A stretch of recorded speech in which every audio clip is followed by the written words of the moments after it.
آقا علیہ الصلاۃ والسلام کے پیدائشی دن کو منانا عام الفاظ میں سے میلاد کہا جاتا ہے، اور بعض لوگوں کا یہ کہنا ہوتا ہے کہ جو عید میلاد النبی مناتا ہے یا میلاد مناتا ہے وہ شرک کرتا ہے۔ حالانکہ ہر عقل مند انسان اگر شرک کی تعریف کو پڑھے سنے تو وہ اس چیز کا اندازہ لگا سکتا ہے کہ یہ کسی صورت بھی شرک ہو ہی نہیں سکتا۔ قرآن مجید کے اندر اللہ تبارک و تعالی سورہ النساء آیت نمبر 48 کے اندر ارشاد فرماتا ہے، ان اللہ لا یغفر ان یشرک بہ ویغفر ما دون ذلک لمن یشاء ومن یشرک باللہ فقد افتری اثما عظیما۔ اللہ تعالیٰ سے شرک کیا جائے تو بے شک وہ اسے معاف نہیں کرتا، اور اس کے سوا جو چاہے اور جسے چاہے بخش دیتا ہے، اور جس نے اللہ تعالیٰ سے شرک کیا تو اس نے بہت بڑے گناہ کا ارتکاب کیا۔ کسی کو اتنا بڑھانا کہ الوہیت کے مقام میں داخل کر دینا، یا خدا کی صفات جیسی صفات اور ذات جیسی ذات کسی کے لیے تصور کرنا شرک ہے۔ مثلا آقا علیہ الصلاۃ والسلام کو مقام عظمیٰ سے بڑھا کر خدا یا خدا جیسا تسلیم کرنا یہ شرک ہے۔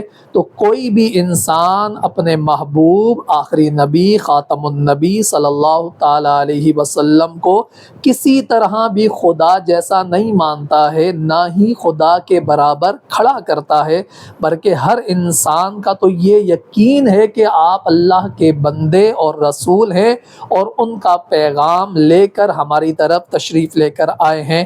اسی طرح گستاخی کیا ہے؟ کسی عظمت اور شان والے کو اس کے مقام عظمیٰ سے گھٹا کر کم کر دینا، یہ دونوں ہی گنونے اور ناقابل معافی جرم ہے۔ حتیٰ کہ ایسے مجرم اگر سچے دل سے تائب ہو کر پکے مومن ہوئے بغیر مر جائیں تو نہ ان کی کوئی نیکی کام آئے گی، نہ ہی ان کے لیے کسی کی دعا اور فاتحہ کام آئے گی، اگرچہ کوئی کامل ولی یا بلکہ خود رسول اللہ صلی اللہ تعالیٰ علیہ وسلم کو بھی ایسوں کے لیے دعا اور سفارش کرنے سے روک دیا جاتا ہے۔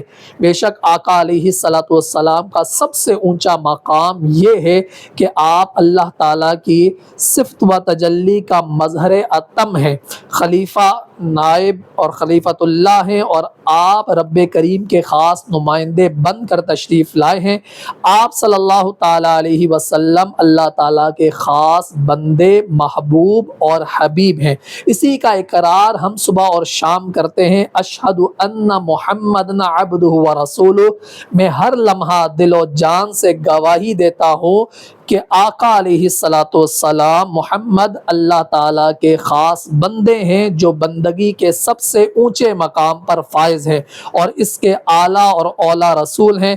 اس کو امام عشق و محبت، ماہی شرک و بدعت اعلیٰ حضرت امام احمد رضا خان علیہ الرحمن نے کیا خوب فرمایا، لیکن رضا نے ختم سخن اس پہ کر دیا، خالق کا بندہ خلق کا آقا کہوں تجھے۔ تو کوئی بد نصیب آپ صلی اللہ تعالیٰ علیہ وسلم کو ان کے مقام عظمیٰ سے بلند کر کے خدا بنائے تو مشرک ہے، اور اس مقام عظیم سے ذرا گھٹائے تو گستاخ ہے۔ اس بات کو حفظ کر لینا چاہیے، کیونکہ یہ ایمان کی روشنی کے لیے بہت ہی کافی، شافی اور وافی ہے۔ محفوظ رہوں میرے خدا شرک و کفر سے، اور آقا کی گستاخی نہ کچھ بے ادبی ہو۔ آپ ذرا غور تو کریں، ہر ایمان والے مرد اور عورت کے لیے ضرورت اس بات کی ہے کہ ہم کوئی ایسا عمل ہمیشہ کرتے رہیں جس کی برکت سے محبت خدا اور رسول بھی مل جائے، اور اس کی مخلوق کا حق بھی مکمل ادا ہو جائے، اور ساتھ ہی ساتھ شرک اور گستاخی جیسے گھنونے جرم سے ہمیشہ محفوظ رہیں۔ اس عمل مبارک کی برکت سے ایمان کا نور، بندگی کی چاشنی، عقیدت کی روشنی، سچائی کی مٹھاس، خلوص کا اثر، عشق و محبت کی رنگت اور استقامت دین کا انعام حاصل کر سکیں۔ یقین کریں باخدا یہ سب کچھ ہمیں محفل میلاد مصطفیٰ اور اجتماع نعت رسول اللہ اور جشن عید میلاد النبی کے مبارک اور مقبول عمل سے حاصل ہو سکتا ہے۔ اور یہ گستاخی کسی صورت بھی نہیں ہے، بلکہ یہ تو گستاخی سے نجات ہونے کا سبب ہے۔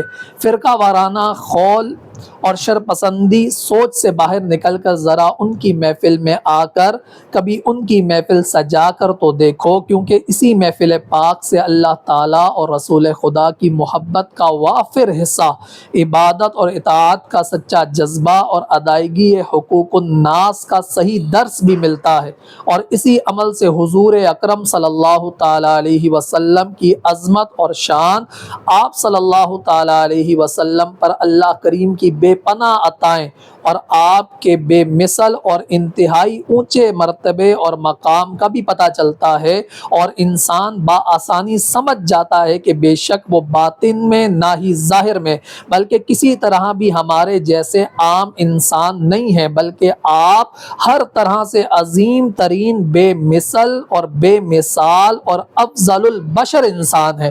پھر بندہ ان کی محبت کے گیت گاتا ہے اور سنتا ہے، خوب درود و سلام پڑھتا ہے۔ یوں ایسے بندے سے کبھی گستاخی اور بے ادبی کا تصور بھی نہیں کیا جا سکتا، اور یہ شرک سے بلکہ حفاظت ہے۔ جشن عید میلاد النبی منانے اور محفل میلاد میں شرکت کرنے سے، محفل نعت سجانے سے آدمی شرک سے بھی محفوظ رہتا ہے، کیونکہ عظمتوں والا اور عزتوں والے رسول کو زمینوں آسمانوں کے خالق، عرش عظیم کے مالک اللہ تعالیٰ نے جتنی بھی شانیں عطا کی ہیں، بے شک وہ شمار سے باہر ہیں، لامحدود اور ان گنت ہیں، مگر باوجود اس کے آقا علیہ الصلوۃ والسلام خدا یا کسی بھی طرح خدا جیسے نہیں، بلکہ اس کے عظیم ترین بندے اور محبوب ہیں، اور میلاد یعنی پیدائش تو مخلوق اور بندے ہی کی ہوتی ہے، جبکہ اللہ کریم کی تو شان لم یلد ولم یولد ہے،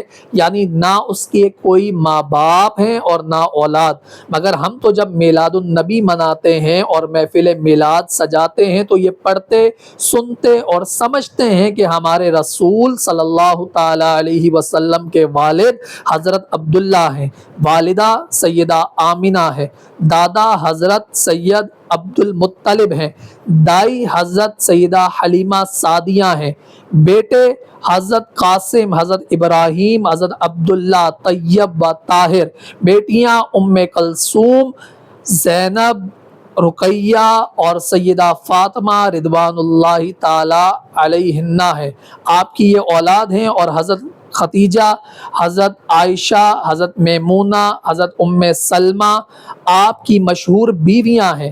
آپ صلی اللہ تعالیٰ علیہ وسلم 12 ربیع الاول عام الفیل 22 اپریل 571 ہجری یکم جیٹھ 672 بروز پیر شریف بوقت صبح صادق حضرت سیدہ آمنہ پاک رضی اللہ تعالی عنہا کے بطن سے عظیم ترین سرزمین مکہ میں اعلیٰ ترین خاندان بنی ہاشم میں پیدا ہوئے۔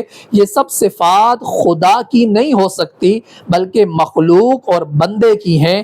ایک طرف ادب اور احترام رسول بھی جشن عید میلاد النبی سے حاصل ہوتا ہے، اور دوسری طرف اس سے یہ عقیدہ بھی ملتا ہے کہ رسول اللہ خدا یا خدا جیسے نہیں ہیں۔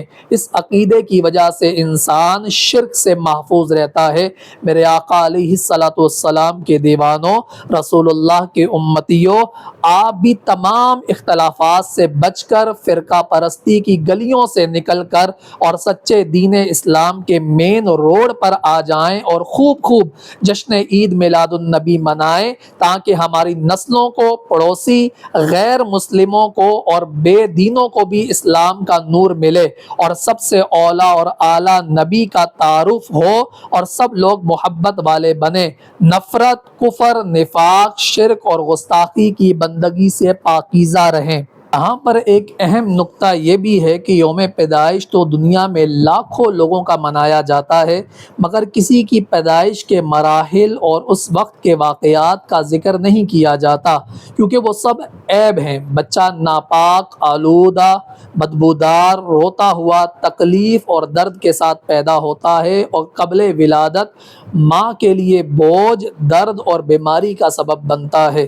پیدائش کے بعد پرورش انتہائی مشکل، مشقت اور محنت والی ہوتی ہے، مگر انبیاء کا یہ سب کچھ بھی کمال اور معجزہ ہے اور اللہ تعالیٰ کا انعام ہے۔ مثلا حضور صلی اللہ تعالیٰ علیہ وسلم کی پیدائش کتنی کمالات کے ساتھ ہوئی کہ حمل آسان، بوجھ کم، بادل سایہ فگن، پیدائش نورانی، خوشبودار، نہائے ہوئے، سرما لگائے، ختنہ شدہ، آتے ہی سجدہ اور ربی حبلی کی دعا کرتے ہوئے تشریف لائے۔ ایسے ہی دیگر انبیاء کے بھی ولادت کے معجزات ہیں، اس لیے اللہ تعالیٰ نے اپنے نبیوں کے میلاد کو قرآن میں خود بیان فرمایا ہے۔ حضرت آدم، حضرت موسیٰ، حضرت یحییٰ، حضرت عیسیٰ علیہ السلام کے پیدائش اور میلاد کے واقعات تفصیل سے قرآن پاک میں بیان ہوئے ہیں، جن کا مقصد ان انبیاء کے مقامات اور باوقت ولادت اللہ کے انعام کو بیان کرنا ہے، تاکہ لوگ اللہ کے نبیوں کو اپنے جیسا عیب دار انسان سمجھ کر گستاخ نہ ہو اور مقامات اور کمالات سے متاثر ہو کر انہیں خدا یا خدا جیسا نہ سمجھ لیں، بلکہ وہ سب مخلوق ہیں، بندے ہیں اور اللہ کے محبوب ہیں۔ اور پھر اللہ تبارک و تعالیٰ نے قرآن مجید کی سورہ یونس آیت نمبر 58 کے اندر خوشی کا اور جشن کا حکم بھی ارشاد فرمایا ہے۔ قُلْ بِفَضْلِ اللَّهِ وَبِرَحْمَتِهِ فَبِذَلِكَ فَلْيَفْرَحُوا هُوَ خَيْرٌ مِّمَّا يَجْمَعُونَ۔ فرما دیجئے اے حبیب کہ یہ سب کچھ اللہ کے فضل اور اس کی رحمت کے باعث ہے، پس مسلمانوں کو چاہیے کہ اس پر خوشیاں منائیں، یہ اس سارے مال و دولت سے کہیں بہتر جسے وہ جمع کرتے ہیں۔ یعنی اے حبیب آپ صلی اللہ تعالیٰ علیہ وسلم فرما دیجئے کہ اے مسلمانوں، یہ دنیا اور آخرت کی عزتیں اور اللہ کی نعمتیں اللہ کے فضل اور رحمت سے ہیں۔ مسلمان کو چاہیے کہ اس فضل اور رحمت ملنے پر خوب خوشیاں منائے۔ یہ اظہار خوشی اور جشن اللہ تعالیٰ کے ہاں اتنا محبوب ہے کہ یہ تمہاری جمع پونجیوں اور ذاتی خوشیوں سے زیادہ بہتر ہے۔ تمام تر مفسرین، صحابہ اور تابعین اور تمام تر علماء اور صوفیاء کے نزدیک اللہ کا فضل اور رحمت حضور صلی اللہ تعالیٰ علیہ وسلم کی ذات مبارکہ ہے، لہٰذا آپ بھی یقیناً حضور کو اللہ تعالیٰ کا فضل اور رحمت مانتے ہیں تو ضرور آپ صلی اللہ تعالیٰ علیہ وسلم کے تشریف لانے کی خوشی منائیں، جشن میلاد منائیں، محفل میلاد سجائیں اور محبت اور خوشی کا اظہار کریں۔ اور یہ عید کا دن ہے۔ آقا علیہ الصلوۃ والسلام نے ہر جمعے کے دن کو خوشی اور عید کا دن قرار دیا ہے۔ حدیث مبارکہ میں حضرت سیدنا عبداللہ بن عباس رضی اللہ تعالیٰ عنہ سے روایت ہے کہ رسول خدا جناب مصطفیٰ نے فرمایا، بے شک یوم جمعہ مسلمانوں کے لیے خوشی اور عید کا دن ہے، پس جو جمعے کے لیے آئے اور غسل کر کے خوشبو میسر ہو تو خوشبو لگا کر اور مسواک کر کے آئے۔ ابن ماجہ کی یہ حدیث مبارکہ ہے۔ تو حضرت سیدنا اوس بن اوس رضی اللہ تعالیٰ عنہ سے روایت ہے کہ تمام دنوں سے افضل دن جمعۃ المبارک ہے، کیونکہ اسی دن آدم علیہ السلام کی خلقت ہوئی، یعنی پیدائش ہوئی، اور اسی دن آپ کی وفات ہوئی، اسی دن قیامت قائم ہوگی۔ پس تم اس دن مجھ پر کثرت سے درود پاک پڑھا کرو، بے شک تمہارا درود و سلام اس دن خاص طور پر مجھے ملتا ہے۔ غور کیجئے، حضرت آدم علیہ السلام کا یوم میلاد عید کا دن ہے اور اس دن نہانے، مسواک کرنے، خوشبو لگانے اور کثرت سے درود پڑھنے کا حکم ہے، جبکہ آدم علیہ السلام تو اصل البشر ہیں اور حضور تو اصل کائنات ہیں۔ وہ خلیفۃ اللہ ہیں اور یہ حبیب اللہ ہے، اور وہ صرف نبی ہیں اور یہ امام الانبیاء ہے۔ وہ جنت کے نظارے کرتے رہے، یہ عرش اور مالک عرش کو دیکھتے رہے، وہ رو رو کر توبہ کرتے رہے اور ان کی وجہ سے ان کی اور سب کی توبہ قبول ہوئی۔ تو ان کا یوم میلاد کتنا بڑا دن ہے، کتنی خوشی اور جشن کا موقع ہے، اس کا اہتمام کتنا نہا دھو کر، خوشبو لگا کر اور کتنا زیادہ درود پڑھ کر کرنا چاہیے۔ اور یہ بھی سوچئے کہ حضرت آدم علیہ السلام کا وصال بھی جمعے کو ہی ہوا، اور پھر ہمارے پیارے نبی اس دن کو خوشی اور عید فرما رہے ہیں، لہٰذا کسی وہم اور خیال اور فرقہ وارانہ تعصب میں نہ جائیں۔ اگرچہ رسول اللہ کا یوم میلاد، یوم وفات 12 ربیع الاول ہی ہو تو بھی آپ خوشی اور مسرت کا اظہار ہی فرمائیں، کیونکہ انبیاء تو بعد وفات بھی حیات ہیں، تو غم اور افسوس کس چیز کا منایا جائے؟ ابن ماجہ کی حدیث مبارکہ ہے کہ خود رسول خدا صلی اللہ تعالی علیہ وسلم نے ارشاد فرمایا، اللہ تعالیٰ نے زمین پر انبیاء کے اجسام کا کھانا حرام کر دیا ہے، اللہ کا نبی زندہ ہوتا ہے اور رزق پاتا ہے، بے شک تمام انبیاء، شہداء اور اللہ کے وہ پیارے بندے جنہیں اللہ چاہے بعد وفات بھی وہ قبروں اور مزاروں میں اپنی شان کے مطابق زندہ ہیں۔ غور فرمائیے کہ جو اپنی جان دے کر خود کو بارگاہ الہی میں خصوصی انعامات کے لیے منتخب کرواتے ہیں، ان شہداء کو اللہ رب العزت موت کے بعد بھی زندہ فرماتا ہے، تو ان انبیاء کرام اور اولیاء اعظام کی حیات کا کیا عالم ہوگا جن کو رب کائنات اپنی بارگاہ کے لیے منتخب فرماتا ہے۔ اللہ جسے چاہتا ہے انہیں زندگی اور حیات عطا فرماتا ہے۔ ورنہ سوچئے کہ قبروں پر سلام کسے کیا جاتا ہے، قبروں کا احترام کیوں کرایا گیا؟ اسی لیے کہ شاید ان میں وہ محبوب اور برگزیدہ بندے ہوں۔ آقا علیہ الصلوۃ والسلام نے خود اپنا میلاد منایا ہے۔ صحیح مسلم میں حضرت ابو قتادہ انصاری رضی اللہ تعالیٰ عنہ سے روایت ہے کہ حضور صلی اللہ تعالیٰ علیہ وسلم ہر پیر کو روزہ رکھتے تھے، تو اس بارے میں پوچھا گیا کہ یہ کیوں رکھتے تھے، تو فرمایا اسی دن میری ولادت ہوئی اور اسی روز میں نے اعلان نبوت کیا اور اسی دن مجھ پر قرآن اترا۔ یاد رکھیے ہر نبی کو اللہ تعالیٰ نے اپنی نعمتیں عطا فرمانے کے لیے کوئی دن مخصوص فرمایا ہے، جیسا کہ جمعہ حضرت آدم علیہ السلام، ہفتہ حضرت موسیٰ علیہ السلام، اتوار حضرت عیسیٰ علیہ السلام کے لیے مخصوص کیا گیا، اسی طرح پیر کا دن ہمارے پیارے نبی صلی اللہ تعالیٰ علیہ وسلم کے لیے مختص ہوا اور آپ صلی اللہ تعالیٰ علیہ وسلم پر خاص نعمتیں اسی دن اتاری۔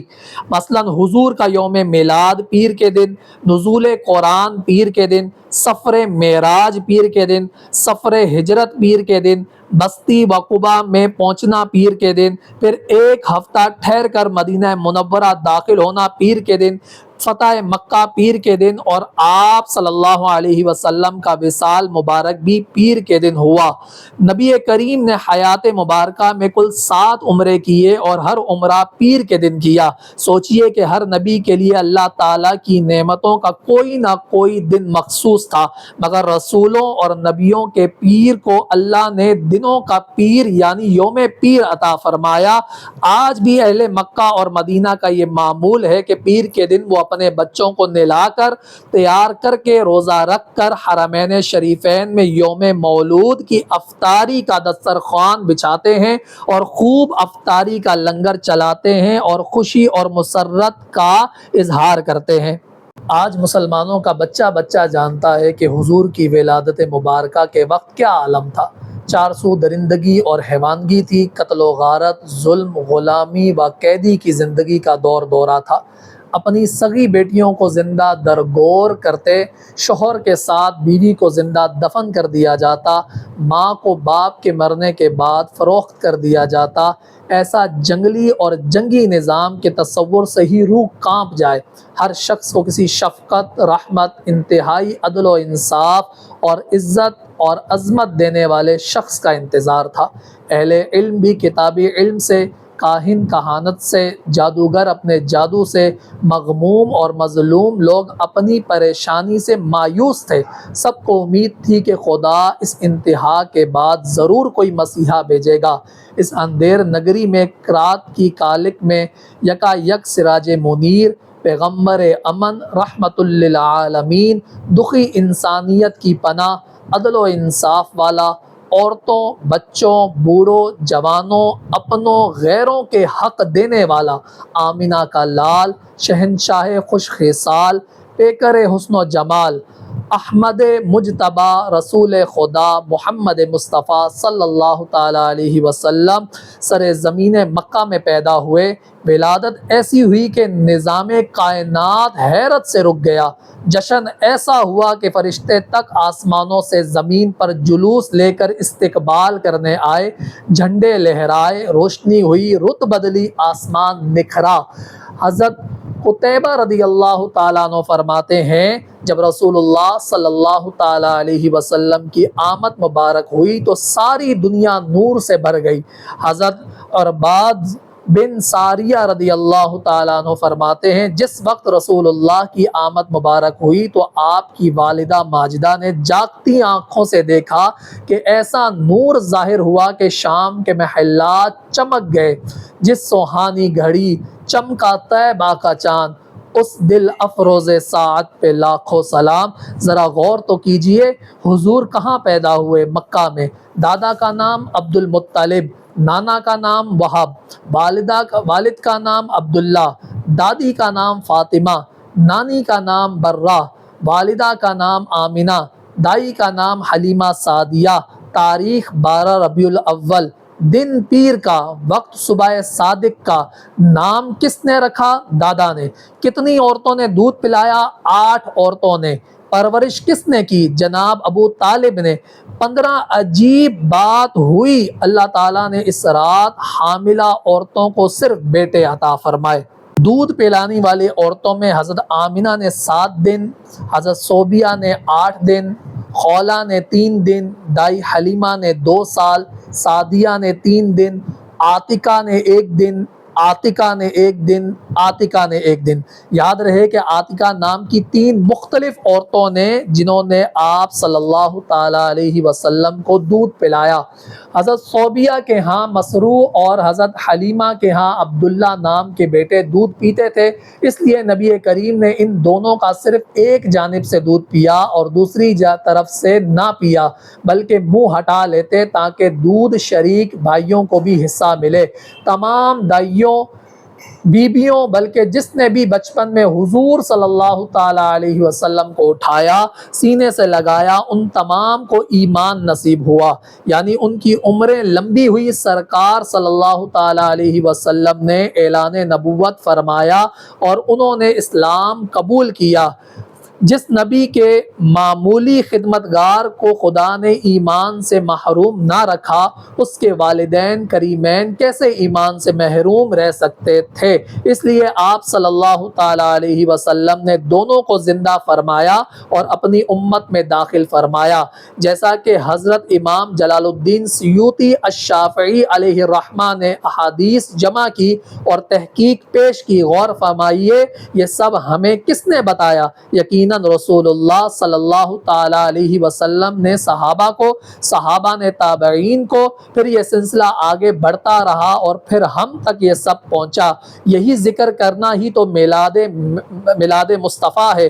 1400 سال سے محفل میلاد رکی نہیں، ہمیشہ جاری رہی اور جاری رہے گی۔ جب تلک یہ چاند تارے جھل ملاتے جائیں گے، تب تلک جشن ولادت ہم مناتے جائیں گے۔ واقعات میلاد تو دیکھیے، حضرت عبداللہ رضی اللہ تعالیٰ عنہ 25 سال اور حضرت سیدہ آمنہ رضی اللہ تعالیٰ عنہ 20 سال کی تھی۔ رجب میں نکاح اور رخصتی ہوئی، اسی ماہ امید سے ہوئی۔ ابھی 2 ماہ کی خوشخبری تھی کہ حضرت عبداللہ کا اچانک وصال ہو گیا۔ 9 ماہ بعد ولادت ہوئی تو سارے عالم عرب اور عجم کے حالات بدل گئے۔ آؤ مسلمانوں، اس مبارک شب اور ان پاک گھڑیوں کی برکات پالو تاکہ من میں نفس و شیطان کے بنے ہوئے محلات ٹوٹیں، غلط خواہشات کے لاوے بجھیں۔ بے شک آپ صلی اللہ تعالیٰ علیہ وسلم ایسے رحمت للعالمین ہیں کہ ان کا آنا رحمت، ان کا پردہ فرمانا رحمت، دین رحمت، نام رحمت، ذکر رحمت، غرض کے سراپا رحمت، منبع رحمت، سبب رحمت آپ صلی اللہ تعالیٰ علیہ وسلم کی ہی ذات ہے۔ آپ بھی رحمت کے حقدار بننا چاہتے ہیں تو ان کا ذکر کریں، نعت پڑھیں، نعت سنیں، ان کی تعریف کریں۔ جس طرح کسی دوست کو اس کے دوست کی تعریف اچھی لگتی ہے تو غور کریں کہ خدا کو اپنے حبیب صلی اللہ تعالیٰ علیہ وسلم کی تعریف اور نعت کیسی لگتی ہوگی۔ خوب نعتیں پڑھو اور خوب نعتیں سنو، یہی محافل نعت اور محافل میلاد کا مقصد ہے۔ جشن عید میلاد النبی میں ہوتا کیا ہے؟ تلاوت ہوتی ہے، نعت رسول، درس قرآن و حدیث اور واقعات اور معجزات میلاد، چراغاں، درود السلام، جلوس میلاد اور لنگر اور خیرات تقسیم ہوتا ہے۔ اب دیکھیں قرآن مجید حضرت ابو امامہ رضی اللہ تعالیٰ عنہ روایت کرتے ہیں، حضور نبی اکرم صلی اللہ تعالیٰ علیہ وسلم نے فرمایا، قرآن مجید پڑھا کرو، یہ قیامت کے دن اپنے پڑھنے والوں کے لیے شفاعت کرنے والا بن کر آئے گا۔ حضرت سیدنا عباس رضی اللہ تعالیٰ عنہ سے روایت ہے کہ کئی صحابہ حضور کی زیارت کے لیے مسجد نبوی میں جمع تھے کہ حضور تشریف لائے تو صحابہ کرام کے آپس کی گفتگو سنی۔ کوئی کہہ رہا تھا کہ کتنی حیرت کی بات ہے کہ اللہ نے حضرت ابراہیم علیہ السلام کو اپنا خلیل بنایا، وہ خلیل اللہ ہوئے۔ دوسرے نے کہا اس سے زیادہ تعجب کی بات یہ ہے کہ حضرت موسیٰ علیہ السلام سے خود اللہ نے کلام فرمایا، وہ کلیم اللہ ہوئے۔ کسی نے کہا اس سے بڑھ کر حیرت کی بات یہ ہے کہ حضرت عیسیٰ علیہ السلام کو اللہ نے اپنا کلمہ روح اللہ فرمایا۔ پھر ایک نے کہا حضرت آدم علیہ السلام سب سے برگزیدہ ہیں، انہوں نے اللہ کے صفی اللہ کیا ہے۔ اتنے میں رسول اللہ صلی اللہ تعالیٰ علیہ وسلم تشریف لائے اور فرمایا، السلام علیکم، میں نے تم لوگوں کی گفتگو سن لی ہے، تم اتنے حیران کیوں ہو رہے ہو؟ بے شک اللہ نے سب نبیوں کو بڑے مقام دیے اور شان عطا فرمائی، اور حضرت آدم علیہ السلام سے لے کر حضرت عیسیٰ علیہ السلام تک سب کے مقام حق اور سچ ہیں۔ کوئی حیرانی اور تعجب نہیں ہونا چاہیے، مگر غور سے سن لو، میں اللہ کا حبیب ہوں۔ بروز قیامت حمد کرنے کا شرف مجھے ملے گا۔ اس دن اللہ سے کلام میں ہی کر سکوں گا، میں ہی شفاعت کا دروازہ کھولوں گا، میری ہی اس دن سنی جائے گی۔ سب سے پہلے جنت کا در میں ہی کھولوں گا اور میں سب سے پہلے داخل ہوں گا۔ میں تمام مخلوق اول و آخر سب سے زیادہ اللہ کے ہاں عزت والا، محترم، مکرم ہوں، لیکن میں اس پر فخر نہیں کرتا۔ غور کریں، رسول پاک صلی اللہ تعالیٰ علیہ وسلم خود اپنی شان صحابہ کو بیان فرما رہے ہیں تاکہ میری امت کو میری شان اور تعریف اور نعت اور توصیف بیان کرنے کی عادت بنے اور دیگر امتوں اور لوگوں کو میرے مقام کا پتہ چلے۔ اسی طرح حضرت سیدہ ام المؤمنین حضرت عائشہ صدیقہ رضی اللہ تعالیٰ عنہ روایت کرتی ہیں کہ رسول اللہ صلی اللہ تعالیٰ علیہ وسلم اکثر حضرت حسان رضی اللہ تعالیٰ عنہ کے لیے ممبر رکھواتے اور وہ اس پر کھڑے ہو کر حضور کی نعت اور تعریف کے شعر سناتے، اور حضور خوش ہو کر ارشاد فرماتے کہ جب تو نعت سناتا ہے تو اللہ تعالیٰ جبرائیل کے ذریعے تیری مدد فرماتا ہے، یعنی جبرائیل تیرے دل میں شعر ڈالتے ہیں یا تیرے ساتھ وہ بھی مل کر پڑھتے ہیں۔ اسی طرح حضرت ام المؤمنین حضرت عائشہ صدیقہ رضی اللہ تعالیٰ عنہ کسی بات پر حضرت حسان سے ناراض تھی، لیکن حضرت حسان نے جب حضور کی شان میں ایک نعت لکھی جس کا شعر کچھ یوں تھا، بے شک میرے والد اور دادا اور میری ساری عزت اور آبرو سب کچھ محمد کریم صلی اللہ تعالیٰ علیہ وسلم کی عزت اور ناموس کے لیے ہمیشہ قربان اور فدا ہیں۔ جب ام المؤمنین رضی اللہ تعالیٰ عنہ نے یہ شعر سنا تو خوش ہو کر حضرت حسان سے راضی ہو گئی اور معاف فرما کر تقیہ نذرانے میں عطا فرمایا۔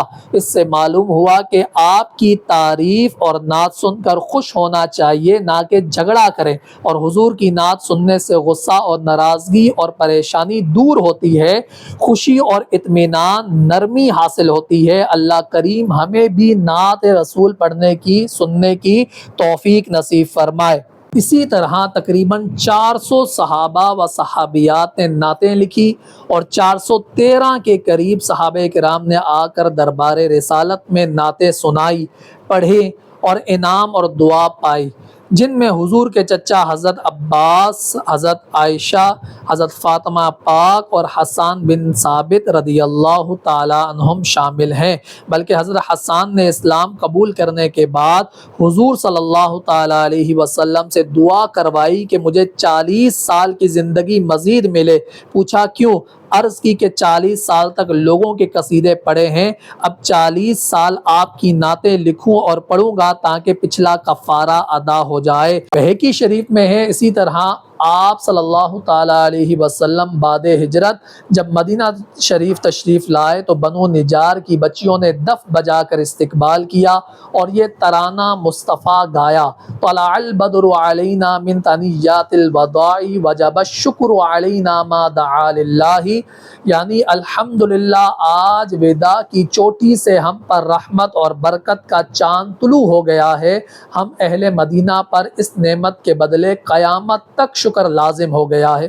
1400 سال سے ثنا خوانی اور نعت خوانی کا یہ سلسلہ جاری و ساری ہے۔ اللہ نے اپنے حبیب کا ذکر بلند کیا ہوا ہے، یہ چرچا ہمیشہ سے ہے اور ہمیشہ رہے گا۔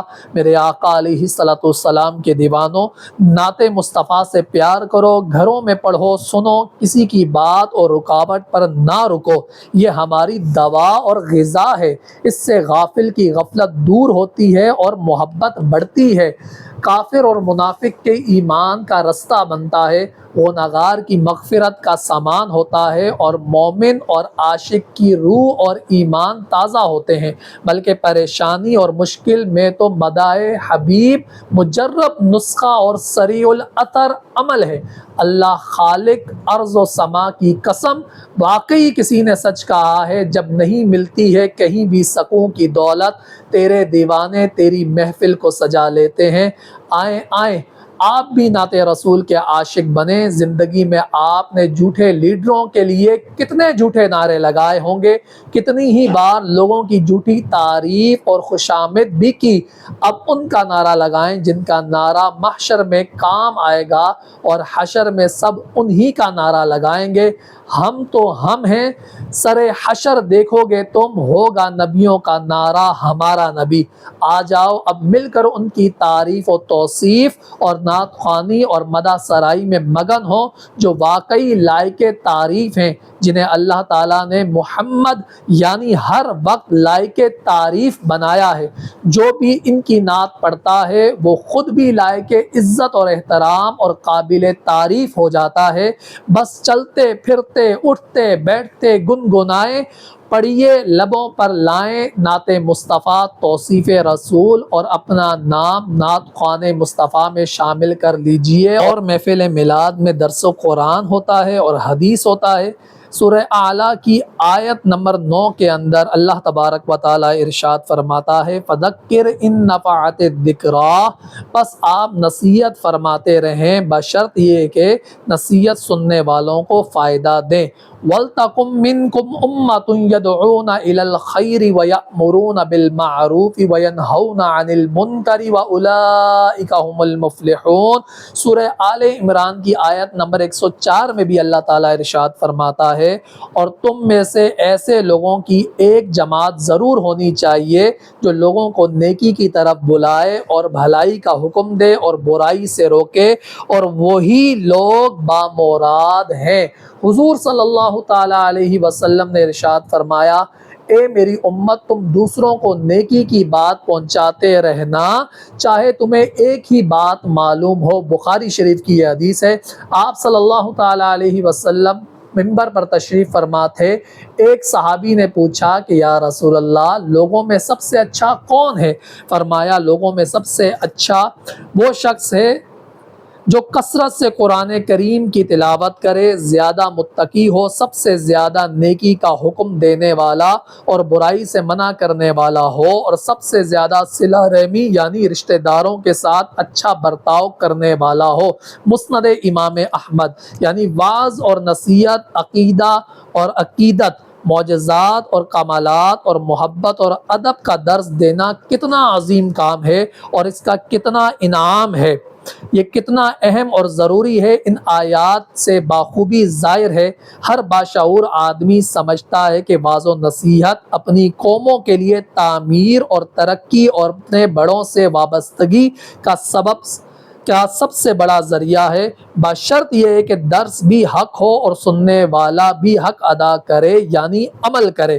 اور پھر عید میلاد النبی کے اندر اور کیا ہوتا ہے؟ جشن عید میلاد النبی پر روشنی اور چراغاں کرنا یہ اس زمانے کی ثقافت ہے۔ خوشی کے موقع پر ساری دنیا میں تمام اقوام عالم کا یہی رواج ہے، لہٰذا جشن عید میلاد النبی کے لیے مسرت و خوشی کا اظہار ہونا چاہیے۔ انداز تو یقیناً ہر زمانے میں بدلیں گے، صرف یہ ضروری ہے کہ وہ عمل خلاف دین نہ ہو۔ یاد رہے کہ حضور صلی اللہ تعالی علیہ وسلم کی ولادت کے وقت بھی روشنی اور نور کا سما بنا تھا، جیسا کہ حضرت عثمان غنی رضی اللہ تعالیٰ عنہ کی والدہ فاطمہ بنت عبداللہ رضی اللہ عنہم فرماتی ہیں، جب آپ کی ولادت ہوئی تو میں نے خانہ کعبہ کے پاس تھی، میں نے خانہ کعبہ کو انتہائی پر نور دیکھا اور آسمان سے ستارے زمین کے اتنے قریب دیکھے کہ مجھے گمان ہونے لگا کہیں مجھ پر ستارے گر نہ پڑے۔ اس روایت کو طبرانی اور بیہقی نے روایت کیا ہے۔ یہی حال حضرت ام ہانی رضی اللہ تعالیٰ عنہ معراج شریف کی رات کا بیان کرتی ہیں۔ اسی طرح حضرت ابو امامہ سے روایت ہے کہ حضور نے فرمایا، جب میں اپنے جد امجد حضرت ابراہیم علیہ السلام کی دعا ہوں اور حضرت عیسیٰ علیہ السلام کی بشارت ہوں، اور میری ولادت کے وقت میری والدہ ماجدہ نے دیکھا کہ ان کے جسم مبارک سے نور ظاہر ہوا، جس کی روشنی سے شام کے محلات تک میں نے دیکھ لیے۔ یہ مسند امام احمد بن حنبل کی روایت ہے۔ اللہ تعالیٰ نے اپنے حبیب صلی اللہ تعالیٰ علیہ وسلم کی ولادت پر ایسا نور پھیلایا، تاروں کو جھکایا، زمین روشن ہو گئی۔ یقیناً روشنی کرنا اور چراغاں جلانا کوئی غم اور سوگ میں نہیں ہوتا، یہ ہمیشہ سے خوشی اور مسرت کی علامت ہے۔ آپ بھی اپنے پیارے رسول کی میلاد کی خوشی میں چراغاں کیجئے، اسے کسی فرقہ یا جماعت کا طریقہ یا تعلیم نہ سمجھے، بلکہ محبت رسول کا اظہار سمجھے۔ تنگ نظری کے اندھیروں کو محبت اور عقیدت اور خوشی اور مسرت کی روشنی سے دور رکھیں، جو کہ ہر سچے مسلمان کے لیے نور ایمان اور خوشحالی اور مسرت بھری زندگی کا ضامن ہے۔ اور محفل میلاد میں درود و سلام پڑھا جاتا ہے۔ قرآن مجید میں ہی اللہ تعالیٰ سورہ احزاب کی آیت نمبر 56 کے اندر ارشاد فرماتا ہے، ان اللہ وملائکتہ یصلون علی النبی یا ایھا الذین آمنوا صلوا علیہ وسلموا تسلیما، بے شک اللہ اور اس کے سب فرشتے نبی مکرم صلی اللہ تعالیٰ علیہ وسلم پر درود بھیجتے رہتے ہیں۔ اے ایمان والو، تم بھی ان پر درود بھیجا کرو اور خوب سلام بھیجا کرو۔ خود نبی کریم صلی اللہ تعالیٰ علیہ وسلم نے فرمایا، بخاری اور ابو داؤد کی حدیث ہے، جو مجھ پر ایک مرتبہ درود پڑے گا اللہ تعالیٰ اس پر 10 رحمتوں کا نزول فرمائے گا۔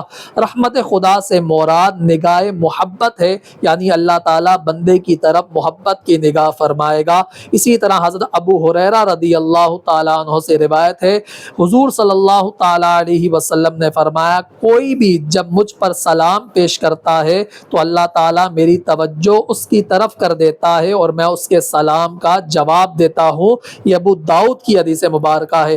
دونوں احادیث سے معلوم ہوا کہ جو خوش نصیب حضور صلی اللہ تعالیٰ علیہ وسلم پر درود و سلام بھیجے گا، وہ اللہ رب العزت کی نگاہ رحمت اور مصطفیٰ کریم کی نگاہ شفقت اور عنایت میں ہوگا۔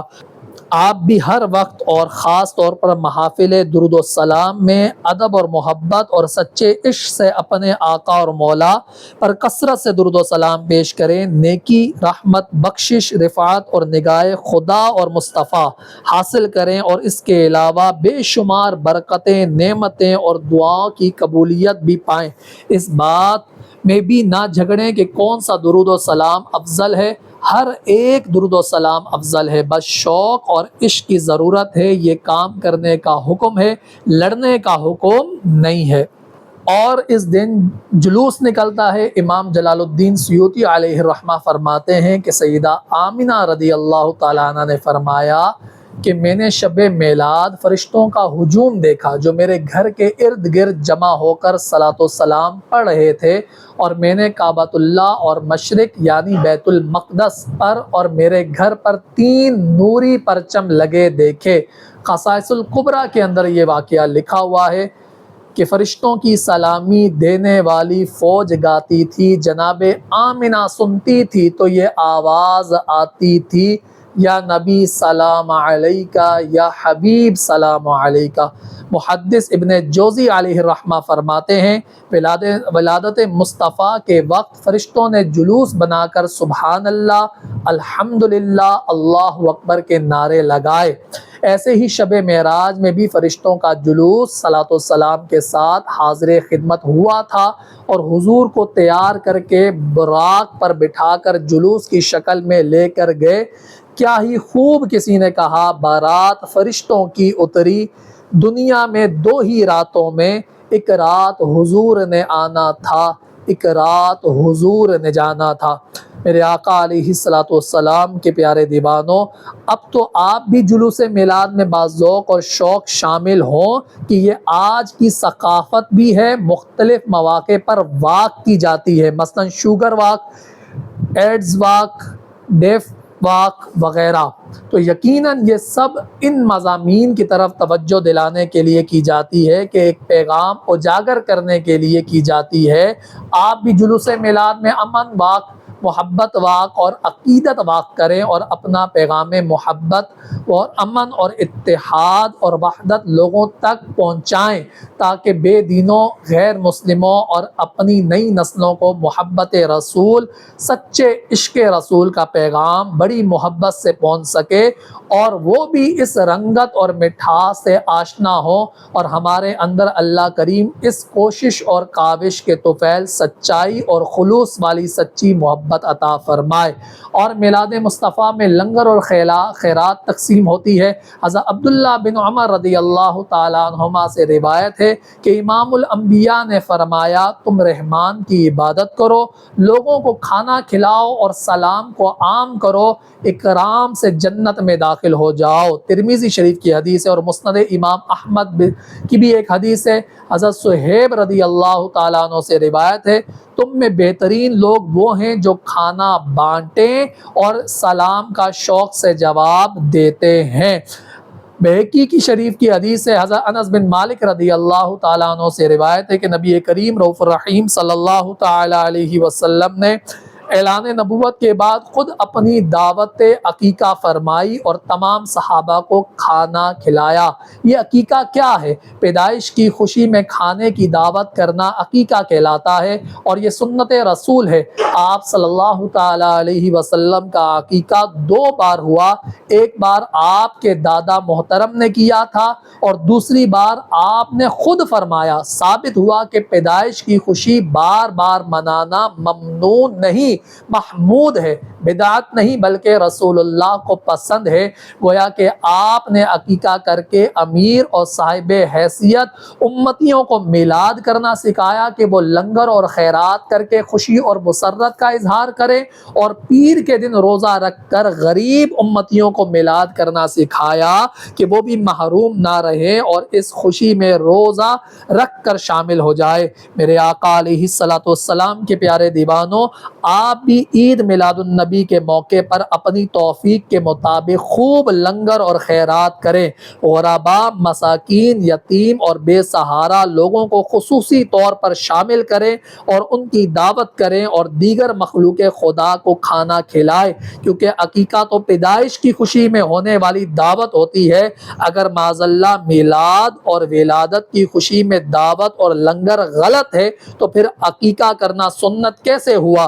کیونکہ دعوت عقیقہ تو ہوتی ہی پیدائش کی خوشی میں ہے۔ یہ بھی یاد رکھیں کہ حضور کا عقیقہ 2 بار ہوا، یعنی ولادت کی خوشی میں 1 سے زیادہ بار بھی لنگر کرنے میں کوئی حرج نہیں۔ کہ جشن عید میلاد النبی منانے کے کثیر فائدے ہیں، یہاں پر چند ذکر کرتا ہوں۔ بخاری شریف کی حدیث ہے، حضرت زینب بنت ابی سلمہ رضی اللہ تعالیٰ عنہ سے روایت ہے کہ جب مکہ کا بدترین کافر ابو لہب مر گیا تو خاندان والوں میں سے حضرت عباس رضی اللہ تعالیٰ عنہ نے خواب میں اسے بری حالت میں دیکھا تو پوچھا کیسے ہو؟ ابو لہب نے کہا کہ میں جب سے تم سے جدا ہوا ہوں بہت عذاب میں ہوں، مگر پیر کی رات میری اس انگلی سے مجھے کچھ کھلایا پلایا جاتا ہے جس سے سکون اور سیرابی ہوتی ہے۔ یہ وہی انگلی ہے جس سے میں نے محمد صلی اللہ تعالیٰ علیہ وسلم کی ولادت کی خبر سن کر خوشی میں اپنی صوبیہ لونڈی کو آزاد کر دیا تھا۔ حیران کن بات ہے کہ بے شک ابو لہب کافر ہے، اور کافر وہ ہے کہ جسے آخرت میں کسی عمل کی جزا اور ثواب ملنا ممکن نہیں مگر میلاد النبی کی خوشی کا اظہار کرنے پر اس بدترین کافر کو بھی انعام دیا گیا ہے۔ تو پھر سوچئے کہ کوئی مسلمان حضور کا غلام انتہائی محبت اور ادب سے آپ کو اللہ کا فضل اور رحمت اور عظیم ترین نعمت سمجھ کر خوشی کرے، مسرت بنائے، جشن منائے تو اسے کیا انعام اور اکرام ملیں گے۔ یقیناً شفاعتیں، رحمتیں، برکتیں، اللہ اور رسول کی عنایتیں اور رضائیں ہی ایسے خوش نصیب کا مقدر ہوں گی۔ ہمیشہ بدعات اور خرافات سے ضرور بچیں۔ گزارش ہے کہ جشن عید میلاد النبی جوش و خروش سے منائیں، مگر خیال رہے کہ اس میں کوئی ایسی خرابی نہ کر بیٹھیں کہ سارا عمل بیکار ہو جائے اور خدا اور رسول ناراض ہو جائیں۔ لہٰذا ضرور خصوصاً ان بدعات اور خرافات سے بچیں۔ ہرگز محفل میلاد اور چراغاں کے لیے چوری کی بجلی نہ لگائیں، زبردستی چندہ نہ لیں، قرض نہ لیتے پھریں، لنگر اچھال کر ضائع نہ کریں۔ جشن میلاد النبی ہو، شو بازی نہ ہو، گلیاں اور سڑکیں بند نہ کریں، لوگوں کو تنگ نہ کریں، صرف دولت کمانے کے لیے نعت نہ پڑھیں، نہ ہی اس لیے خطاب کریں، رقم سے بڑے لفافے نہ ملنے پر ناراض ہو کر ہرگز لڑائی جھگڑے نہ کریں، اونچے انداز میں نعتیں نہ پڑھیں، اشتعال انگیزی تقاریر اور گالی گلوچ نہ کرے، جھوٹی روایات اور واقعات ہرگز بیان نہ کرے، جھوٹے تبرکات، نقلی مہر مبارک وغیرہ بنا کر زیارتیں نہ کروائیں، میلاد کے نام پر چندے کر کے خود نہ کھائیں، چراغاں نہ کرنے اور جھنڈے نہ لگانے والوں کو گستاخ اور بے ادب ہرگز نہ سمجھیں، راتوں کو جاگ کر صبح کی نماز چھوڑنے کی عادت ترک کریں بلکہ 5 وقتہ نماز کی پابندی کریں کہ یہ ضروری ترین عمل ہے۔ صرف ربیع الاول میں ہی نہیں بلکہ سارا سال، ساری عمر ہی عاشق رسول بنے، صرف رسمی نہیں بلکہ حقیقی مسلمان بنے، یعنی اسلام سیکھیں اور اس پر عمل کریں، حلال اور حرام کا فرق سیکھیں۔ ہمیشہ جشن عید میلاد النبی کسی کو جلانے کے لیے ہرگز نہ کرے بلکہ سب کو بلانے اور محبت رسول پلانے اور اس سچے اور حقیقی رشتہ محبت کا انمول موتی بنانے کے لیے کرے۔ آپ ہمیشہ دعوت دینے والے بنے، دھکا دینے والے نہ بنے، محبت بانٹنے والے بنے، نفرت پھیلانے والے نہ بنے، وحدت والے بنے، فرقہ واریت والے نہ بنے، جوڑنے والے بنے، توڑنے والے نہ بنے۔ ذرا سوچئے، اس طرح ادب و احترام اور سچائی اور خلوص اور پیار اور نرمی والے دعوتی انداز سے جس عید میلاد النبی منائیں گے تو خدا اور رسول کتنے خوش ہوں گے، وگرنہ کیا ہوگا خود سوچ لیجئے اور ہمیشہ سوچئے۔ ماہ ربیع الاول میں سنہری اعمال اپنائیں، فرض نماز اور سنتیں مکمل پڑھیں، کچھ نہ کچھ نفلی روزے رکھیں، باکثرت درود و سلام پڑھیں، تلاوت قرآن کا وقت بنائیں، کسی گناہ کی عادت ہے تو ترک کریں، کسی مریض کی بیمار پرسی کریں، کسی غریب کی مالی مدد کریں، کسی بھولے کو رستہ بتائیں، محفل میلاد شریف ضرور سجائیں، 12 محافل میلاد میں شرکت کریں، گھر پر سبز پرچم لہرائیں، کچھ نہ کچھ چراغاں بھی کریں، کسی سنت مبارکہ کو زندہ کریں، اپنے اخلاق اچھے کریں، ناراض کو منائیں، خطا کار کو معاف کریں، نیکی کی دعوت دیں، علماء حق اور مشائخ کرام اور سادات عظام سے اظہار محبت کرے۔ پورا ماہ گھر میں بیوی بچوں کے ساتھ کچھ دیر بیٹھ کر درود شریف ضرور پڑھے، اپنے بچوں سے نعت شریف سنے اور انعام دے۔ مرحومین اور مظلوم اور دکھی لوگوں کے لیے اور اپنے لیے بہت دعائیں کریں تاکہ اللہ تعالیٰ ان بابرکت گھڑیوں میں مہربانی فرمائے اور استقامت، سچائی اور ایمانداری کی لازوال دولت عطا فرمائے۔ جشن عید میلاد النبی کے پرنور موقع پر یہ پیغام آپ کو ہم دیتے ہیں کہ اللہ اور رسول سے سچا عہد وفا کرے، اپنا آئیڈیل اپنے پیارے رسول کو بنائے، اپنی زندگی بندگی والی مسنون زندگی بنائے، امت کو جوڑیں، ہرگز نفرتیں پھیلا کر نہ توڑیں، کمزوروں اور بڑوں کی خدمت کریں، سود حرام رزق سے بچیں اور کسی کا حق نہ کھائیں، سنت رسول پر عمل کریں۔ آئیں ایک عہد کرتے ہیں کہ ہم نماز پڑھیں گے، قرآن پڑھیں گے، حضور کی محفل سے رشتہ جوڑیں گے۔ اللہ تبارک و تعالی سمجھنے کی توفیق نصیب فرمائے۔ آمین آمین آمین وآخر دعوانا ان الحمد للہ رب العالمین۔